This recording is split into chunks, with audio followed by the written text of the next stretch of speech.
Friends, இந்த மான்வா வந்து தரமான மான்வா தான். ஒன்லைன் என்னென்னு பார்த்தீங்கன்னா, ஹீரோவுடைய கில்டில் இருக்க மெம்பர்ஸே ஹீரோவை வந்து பிட்ரே பண்ணிவிடுவாங்க, துரோகம் பண்ணிடுறாங்க. ஸோ ஹீரோ எப்படி அவங்களுக்கு ரிவெஞ்ச் கொடுக்குறாருன்றத ஒன்லைன். ஸோ அவர் வந்து ரீஇன்கார்னேட் ஆகி ரிவெஞ்ச் கொடுப்பாரு. ஸோ அந்த நாள் அப்படின்னு இந்த மான்வாவோட எபிசோட் ஒன்று ஸ்டார்ட் ஆகுது. ஸோ கேட்ஸ்னால் வந்து சடனாக ஓப்பன் ஆகுது. அதுக்குள்ளே வந்து மான்ஸ்டர்ஸ் வந்து மழை மாதிரி கொட்டிக்கிட்டு இருக்குது. ஸோ அதை ஸ்டாப் பண்ண முடிஞ்ச ஒரே ஒரு ஆள் யாருன்னு பார்த்தீங்கன்னா, ஸோ அவங்க தான் வந்து மேஜிக்கல் எபிலிட்டிஸ் கொண்ட அவேக்கண்டுன்னு சொல்லுவோம். ஸோ அந்த மாதிரி ஹண்டர்ஸால் மட்டும்தான் அந்த மாதிரி மான்ஸ்டர்ஸை வந்து சமாளிக்க முடியும். ஸோ கோல்டன் சீக்கர்ஸ்னு சொல்லிட்டு நம்ம ஹீரோவுடைய கில்டு காட்டுறாங்க. ஸோ எல்லோரும் வந்து சூப்பராகவே செயல்படுறாங்க. அப்போ ஒரு பர்சன் வந்து அடி வாங்க போகும்போது ஸோ அவர் வந்து நம்ம ஹீரோ தான் வந்து காப்பாற்றுவார். ஸோ இவர் தான் மிசாட்டோ கொய்ச்சிரோ, நம்மளுடைய ஹீரோ. இவங்க வச்சுக்கிற கில்டோட நேம் வந்து கோல்டன் சீக்கர்ஸ். ஸோ வந்து அப்போ எல்லோரும் வந்து ஹீரோவோட பவரை பார்த்து போடுவாங்க. ஏன்னா நம்ம ஹீரோவுக்கு என்ன பவர்னு பார்த்தீங்கன்னா டைம் ஆட்ரிபியூட்டுன்றது. ஸோ டைம் மேஜிக்ன்றது பார்த்தீங்கன்னா வந்து ஆட்ரிபியூட்னா மேஜிக் தான். ஸோ அவங்களால வந்து ஃப்யூச்சரில் நடக்க போகுது அப்படின்ற பார்க்க முடியும். ஸோ அதனால் ஹீரோ வந்து ஒரு மான்ஸ்டர் அப்படின்னா வந்து இவங்க பேசிக்கிறாங்க. ஸோ இருந்தாலும் வந்து ஹீரோ வந்து மான்ஸ்டர்ஸ் எல்லாத்தையும் வந்து டிஃபீட் பண்ணுறான். ஸோ லாஸ்ட்டு ஒன்று இதையும் ஸ்லைஸ் பண்ணிவிட்டு இந்த போர்ட்டல் ஓப்பன் ஆச்சு பார்த்தீங்களா, இதை வந்து சீல் பண்ணுறான் அவனோட டைம் ஆட்ரிபியூட்டை வச்சு. அப்போ என்ன ஆகுதுன்னு பார்த்தீங்கன்னா, ஹீரோ வந்து அந்த சீல்குள்ளே வந்து மாட்டிக்கிறான். எப்படின்னு பார்த்தீங்கன்னா, ஸோ அவனுடைய காம்ரேட்ஸ் தான் அவனை துரோகம் பண்ணி இந்த மாதிரி உள்ளே மாட்டி விட்டுட்டாங்க. ஸோ அப்போ ஹீரோ வந்து ஒன்றும் புரியல, எப்படி என்னால் இந்த மாதிரி ஒரு ஃப்யூச்சரை வந்து பார்க்கவே முடியலையே அப்படின்னு தான் கேட்குறான். ஸோ ஏன் இந்த மாதிரி பண்ணீங்க அப்படின்னு ஹீரோவால் ஒன்றும் வந்து டைஜஸ்ட் பண்ணவே முடியல. ஸோ அப்போ அவங்களுக்குள்ளே வந்து ஒருத்தராக சொல்ல ஆரம்பிக்கிறாங்க. ஸோ நீ வந்து டைம் ஆட்ரிபியூட் வச்சு மட்டுமே ஈஸியாக லெவல் 100 வரைக்கும் போயிட்டேன். ஏன்னா மான்ஸ்டர் அடுத்து என்ன மூவ் பண்ண முடியும்னு சொல்லிட்டு உன்னால் பார்க்க முடியுது. சில பேர் என்ன சொல்கிறாங்கன்னா, நீ வந்து மக்களுக்கு வந்து ஹெல்ப் பண்ணணுன்னு தான் நினைக்கிற. இன்னொருத்தன் வந்து நீ எப்பயும் எங்களை கஷ்டமான சுச்சுவேஷனை தள்ளி விடுற இப்படின்னா பேசுகிறாங்க. இன்னொருத்தவன் ஸோ இது எல்லாத்துக்கும் இன்றைக்கி தான் கடைசி நாள், ஸோ நாங்கள் இன்றைக்கி தான் அவனை வந்து கடைசியாக பார்க்குறோன்னு சொல்லிட்டு எல்லாம் வெள்ளத்தனமாக சிரிச்சுட்டு போகிறாங்க. ஸோ இப்போ ஹீரோ வந்து இதை ஏற்றுக்க முடியல. இருந்தாலும் அந்த சீலை தட்டி பார்க்குறாரு. ஸோ ஆப்வியஸ்லி அந்த சீலை வந்து பிரேக் பண்ண முடியல. ஸோ இப்போ ஹீரோ வந்து அந்த டஞ்சனுக்குள்ளேயே மாட்டிக்கிறாரு.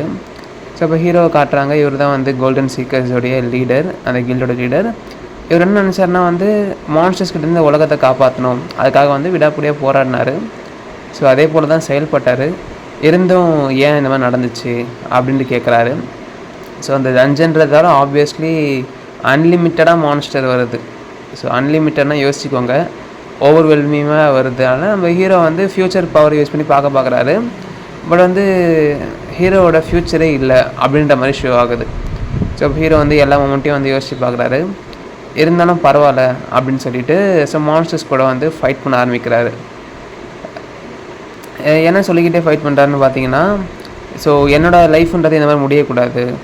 ஸோ அதனால் வந்து நான் எப்படி இருந்து எஸ்கேப் ஆகுது இந்த டெத்துலேருந்துன்னு யோசிச்சுட்டு, ஸோ அவர் தான் டைம் பவருக்கு பார்த்தீங்களா அப்படின்னு சொல்லிட்டு வந்து அவர் வந்து ரீஇன்கார்னேட் ஆகிறாரு. ஸோ அடுத்த முறை நம்ம ஸ்ட்ராங்காக மாறணும், நம்மளோட ஸ்ட்ரென்த்துடைய பீக்குக்கு போயிட்டு ஸோ கண்டிப்பாக இந்த மாதிரி துரோகிகளை வந்து ரிவெஞ்ச் எடுக்கணும் அப்படின்னு சொல்லிட்டு அவர் ஃபைட் பண்ணுறாரு. தென் வந்து ரீஇன்கார்னேட்டும் கரெக்டாக சக்ஸஸ்ஃபுல்லாக முடியுது. ஸோ முடிஞ்சோன்னே பார்த்தீங்கன்னா ஹீரோ எங்கே எழுந்துக்கிறாருன்னா வந்து ஒரு ஹாஸ்பிட்டலில் எழுந்துக்கிறாரு. அது வந்து ஒரு சின்ன பையனோட உடம்புல.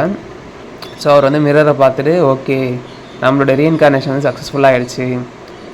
இது வந்து ஒரு ஹாஸ்பிட்டல்னால் இங்கே இருக்க மிஷின்ஸ்லாம் நம்மளுக்கு வந்து புதுசாக தான் இருக்குது. இருந்தாலும் வந்து எத்தனை வருஷம் ஓடி போயிருக்கோம், இதே 100 வருஷம் ஓடி இருந்துச்சுன்னா வந்து நம்மளோட ரிவெஞ்சுன்றது நாட் பாசிபிள் அது மாதிரிலாம் யோசிச்சுட்டு ஸோ என்னது இதுன்னு பார்க்கும்போது அந்த ஸ்டூடெண்ட்டோட ஐடி கார்டு இருக்குது. ஸோ இப்போ ஹீரோவோட பாடி வந்து ப்ரொசஸ் ஆகிருக்கு பார்த்தீங்களா அந்த ஹாஸ்பிட்டலில் இருக்க பேஷண்ட்டு. ஸோ அந்த பையனோட ஐடி கார்டையும் அவர் பார்க்குறாரு. அதில் வந்து அசாய் கியோசுகி அப்படின்ற நேமும் இருக்குது. ஸோ இப்போ ஹீரோட புது நேம் இதுதான், அசாய் கியோசுகி. ஸோ அவனோட ஆட்ரிபியூட்டை பார்த்து ஷாக் ஆகுறாரு. ஏன்னா வாய்டு ஆட்ரிபியூட்னு இருக்குது.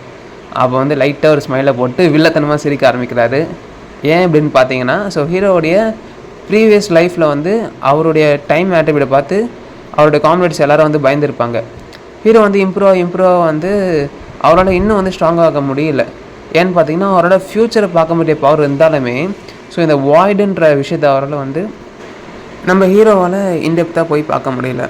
ஸோ அப்போ என்ன சொல்கிறாருன்னா இந்த பையனோட பாடியை பார்த்து, ஸோ எனக்கு புரியுது நீ வந்து எவ்வளோ கஷ்டப்பட்டுருப்பேன்னு சொல்லிட்டு, இந்த வாய்டுன்றது தான் இருக்கிறதுலே ஸ்ட்ராங்கஸ்ட்டான ஒரு பவர்ன்றது. இது என்னோடய ப்ரீவியஸ் லைஃப்பில் கூட அச்சீவ் பண்ண முடியல. ஸோ பட் இந்த லைஃப்பில் பார்த்தோன்னா நீ இதை லெவல் 1ல் வச்சுருக்க. எனக்கு புரியுது இது எப்படி பயன்படுத்துறதுன்னு சொல்லிட்டு. ஈஸியாக யாருக்குமே தெரிய வராது. ஸோ நான் வந்து நன்றி சொல்லணும். அது என்னுடைய பழையகால செல்ஃபுக்கு தான் சொல்லணும். ஸோ எனக்கு ஃப்யூச்சரில் பார்க்குற எபிலிட்டி இருந்ததால் என்னால் இந்த வாய்டு ஆட்ரிபியூட்டை வந்து எப்படி ட்ரெயின் பண்ணுறதுன்ற விஷயம் தெரியும். ஸோ இதை வச்சுட்டு நான் தான் வந்து கண்டிப்பாக ஸ்ட்ராங்கஸ்ட்டாக மாற போகிறேன் அப்படின்னு சொல்லிட்டு, ஸோ அந்த ட்ரைட்டர்ஸ், அந்த துரோகிகளையே நான் சும்மா விட போகிறது கிடையாதுன்னு சொல்லிட்டு, அதனால தான் போன ஜென்மத்தில் நானும் இறந்துட்டேன் அப்படின்னு சொல்லிட்டு முடிக்கிறாங்க இந்த எபிசோட் 1. ஸோ இந்த மாமா எப்படின்னு சொல்லிட்டு கமெண்ட்டில் லீவ் பண்ணுங்கள். ஸோ உங்களுடைய கமெண்ட்ஸை பொறுத்து தான் வந்து நம்ம ஃபர்தராக கண்டினியூ பண்ண முடியும். Thank you friends.